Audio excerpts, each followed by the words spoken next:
കാത്തിരുന്ന ഒരു വിജയമാണ് ഇന്ന് കേരളം ആഘോഷിച്ചുകൊണ്ടിരിക്കുന്നത്. ഒരു മാസക്കാലമായി ഓരോ കേരളീയനും ഈ ഒരു നിമിഷത്തിന് വേണ്ടി കാത്തിരിക്കുകയാണ്.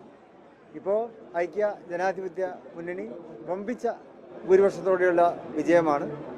100ഓളം സീറ്റുകളിൽ ഇപ്പോൾ നമ്മൾ നേടിക്കൊണ്ടിരിക്കുന്നത്. ഇത് ഒരു ടീം വർക്കിൻ്റെ വിജയമാണ്. ഐക്യ ജനാധിപത്യ മുന്നണിയുടെ ടീം വർക്കിൻ്റെ വിജയമാണ് ഈ ഇലക്ഷനിൽ നമുക്ക് കാണുവാൻ കഴിഞ്ഞിട്ടുള്ളത്, കേരളത്തിലെ ജനങ്ങൾ സമ്മാനിച്ചിട്ടുള്ളത്. ഇനി ബാക്കി കാര്യങ്ങൾ ഐക്യ ജനാധിപത്യ മുന്നണി ചർച്ച ചെയ്തുകൊണ്ട് ഭാവി കാര്യങ്ങളുടെ എല്ലാം ഒരു തീരുമാനങ്ങളിൽ എത്തിച്ചേരുന്നതാണ്. ഞങ്ങളുടെ പാർട്ടിയും ആ കാര്യങ്ങൾ ചർച്ച ചെയ്തുകൊണ്ട് എന്താണോ തീരുമാനങ്ങൾ എന്ന് ഐക്യമുന്നണിയെ അറിയിക്കുന്നതാണ്. തങ്ങൾ അതിൻ്റെ കാര്യങ്ങൾ പറഞ്ഞു.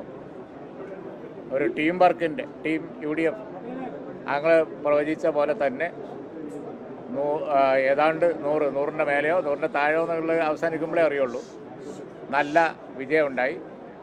ഇനി പരസ്പരം ഉള്ള കൂടിയാലോചനയിലൂടെ ഞങ്ങളെ ലീഡ് ചെയ്യുന്ന കോൺഗ്രസിനകത്ത് ചർച്ച നടക്കണം. അതുപോലെ തന്നെ അതിനുശേഷം അവർ ഞങ്ങളുമായിട്ട് ചർച്ച ചെയ്യും. ആ ചർച്ച ഞങ്ങൾ പാർട്ടിയിൽ ചർച്ച നടത്തും, അല്ലേ മനസ്സിലായും? അങ്ങനെയാണ് അതിൻ്റെ പ്രൊസീജിയർ. ഞങ്ങളൊക്കെ വളരെ കാലം UDFിലും മന്ത്രിസഭയിലും ഒക്കെ ഇരുന്നതല്ലേ. അപ്പോൾ ആ പ്രൊസീജിയറൊക്കെ അനുസരിച്ച് കാര്യങ്ങൾ നടക്കും. യാതൊരുവിധ കുഴപ്പങ്ങളും ഉണ്ടാവില്ല. ജനാധിപത്യ പാർട്ടികളാവുമ്പോൾ ചർച്ച ചെയ്ത് കാര്യങ്ങളൊക്കെ രമ്യമായി നല്ല നിലയിൽ തീരുമാനിക്കും. അതാണ് ഈ ശുഭമുഹൂർത്തത്തിൽ പറയാനുള്ളത്.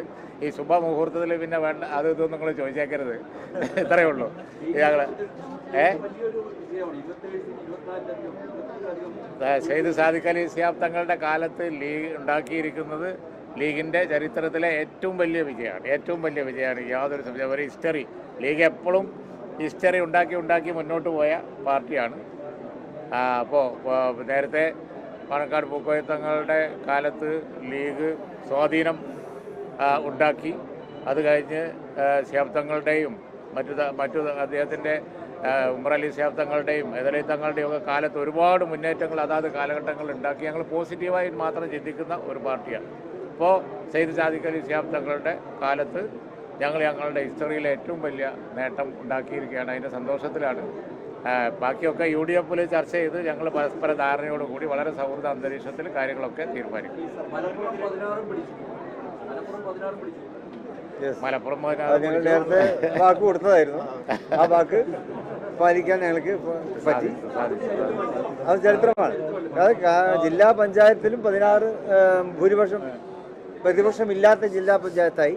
അന്ന് തന്നെ പറഞ്ഞതാണ് പ്രതിപക്ഷമില്ലാത്ത രീതിയിൽ തന്നെ നിയമസഭയിലേക്ക് ഞങ്ങൾ വിജയിക്കും എന്ന് പറഞ്ഞു. അത് വിജയിക്കാൻ ഇപ്പോൾ മലപ്പുറത്ത് മാത്രമല്ല, ഈ ഒരു വിജയത്തിൽ എല്ലാ ജില്ലകളിലും എന്ന് പറയുമ്പോൾ മുസ്ലിം ലീഗ് പ്രാതിനിധ്യം ഉണ്ടായിട്ടുണ്ട്. മലബാറിൽ മിക്കവാറും ജില്ലകളിലെല്ലാം ഉണ്ടായിട്ടുണ്ട്. ഇപ്പോൾ തെക്കൻ ജില്ലയിലും നമുക്ക് പ്രാതിനിധ്യത്തിലേക്ക് എടുത്തുകൊണ്ടിരിക്കുന്ന വിജയം പ്രഖ്യാപിച്ചിട്ടില്ല. അവിടെയും കളമശ്ശേരിയിൽ മുസ്ലിം ലീഗ് നല്ലൊരു വിജയം ഉണ്ടാക്കാൻ പറ്റിയിട്ടുണ്ട്. അപ്പോൾ ഇത് മുസ്ലിം ലീഗിൻ്റെ ഒരു വലിയ വിജയമായിട്ട് തന്നെയാണ് കാണുന്നത്. ഇതൊരു ശുഭമുഹൂർത്താണ്. ഞാൻ ആദ്യമേ പറഞ്ഞില്ലേ.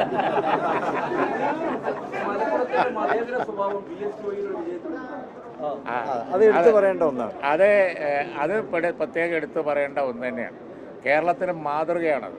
നേരത്തെ ശ്രീ AK ആൻ്റണിയിലൂടെ ഞങ്ങളുണ്ടാക്കിയ ഒരു ചരിത്രമുണ്ട്. ഈ വിഭാഗീയ വർഗീയ പ്രചരണം മുഴുവൻ നടക്കുന്ന ഈ കാലത്തും തവനൂരിലെ വിജയം, സ്ഥാനാർത്ഥിയുടെ സമുദായത്തിൽപ്പെട്ട വോട്ടൊന്നും അവിടെ ഇല്ല. അതാണ് ഒറ്റാളുണ്ടാവില്ല ചിലപ്പോൾ. അതാണ് തിരുവങ്ങാടി അങ്ങനെ തന്നെ ആയിരുന്നു. ഞങ്ങളുടെ മതേതര ആ ക്രെഡൻഷ്യലിലെ തൊപ്പിയിലെ ഏറ്റവും നല്ല തൂവൽ തന്നെയാണത്. ആ വിജയം ഞങ്ങൾക്ക് വളരെ സന്തോഷമുണ്ട്. ശിഹാബ് തങ്ങളുടെ കാലത്ത് ഇങ്ങനെ ഒരു വിജയം ഞങ്ങൾ ഉണ്ടാക്കിയതാണ്. അപ്പോൾ ആ തരം ഒരു ജോയിയുടെ വിജയം പ്രത്യേകമായ സന്തോഷമുള്ളതാണ്. DCC പ്രസിഡന്റ് തന്നെയാണ് എന്നുള്ളതും ഒരു പ്രത്യേകതയാണ്.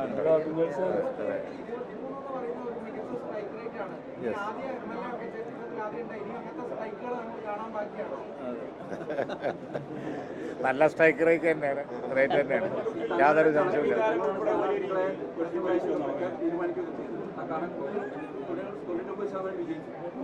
ജനങ്ങൾ വിജയിപ്പിച്ചു. അതാണ് ശരി. അതെ. ബാക്കിയൊക്കെ ഇപ്പോൾ UDFിനെ ലീഡ് ചെയ്യുന്ന കക്ഷി കോൺഗ്രസ് ആണ്. പാർട്ടി തീരുമാനിക്കും, ഞാൻ പറയും. അതാണ് അതിൻ്റെ കറക്റ്റ്. പാർട്ടി ചർച്ച ചെയ്യും, തങ്ങൾ പറയും. അപ്പം അറിയാം ഞങ്ങൾ പണ്ടേ പറയും. അതാണ് തങ്ങൾ പറഞ്ഞത്. അതാണ് നമ്മളെ നിലപാടാണ് തങ്ങൾ പറഞ്ഞത്. അല്ല, അത് ഞങ്ങളെല്ലാവരും കൂടി പറഞ്ഞതാണ്. പ്രതിപക്ഷ നേതാവിനെ AICC ആണ് അന്ന് പ്രഖ്യാപിച്ചത്. അതെ, അദ്ദേഹത്തിന്റെ നേതൃത്വത്തിലാണ് ഈ തെരഞ്ഞെടുപ്പ് നടന്നത്. അപ്പൊ അതിന്റെ വിജയമുണ്ട്, അതിൽ എല്ലാവരും സന്തോഷമുണ്ട്. അല്ല തങ്ങൾ പറഞ്ഞത് മനസ്സിലായോ? പ്രതിപക്ഷ നേതാവിനെ പ്രഖ്യാപിച്ചത് കോൺഗ്രസ് ഹൈക്കമാൻഡാണ്. അദ്ദേഹത്തിൻ്റെ നേതൃത്വത്തിൽ പ്രതിപക്ഷ നേതാവ് UDF നേതാവ് നൽകി അദ്ദേഹത്തിൻ്റെ നേതൃത്വത്തിലാണ് ഈ തെരഞ്ഞെടുപ്പ് നടന്നത്. അതിൽ സംശയമൊന്നുമില്ലല്ലോ. തങ്ങൾ നേരത്തെയും പറഞ്ഞത് അത് തന്നെയാണ്. ഇനി ബാക്കി കാര്യങ്ങൾ കോൺഗ്രസ് അതിൻ്റെ ഹൈക്കമാൻഡും ബാക്കിയുള്ളവരും അവർ പറയുമ്പോൾ ആ ഘട്ടത്തിൽ ഞങ്ങൾ പാർട്ടി ചർച്ച ചെയ്ത് അറിയിക്കും. അതാണ് തങ്ങൾ പറഞ്ഞത്.